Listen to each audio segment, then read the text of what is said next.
Hey guys, so this is the first in a series of videos that I'm going to make to help you create your video game.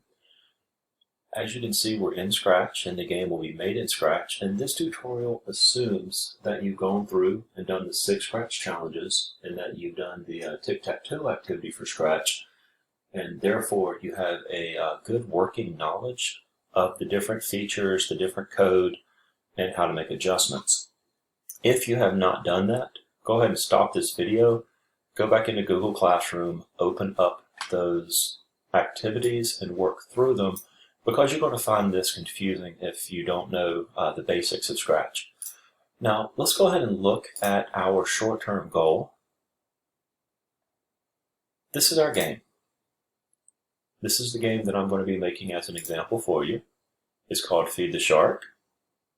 It has a title screen with a start button that begins the game and a how to play button.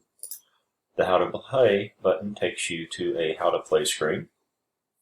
And on this How to Play screen, you have a Start button that begins the game. That takes you to a screen that shows you what level it is.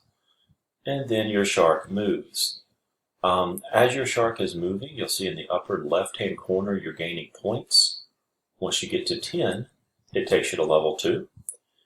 And you're dodging the jellyfish. So let's hit the jellyfish on purpose here.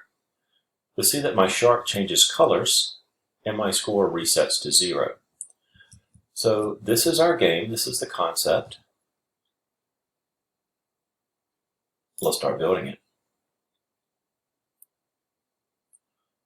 In the next tutorial, we're going to start building our backgrounds.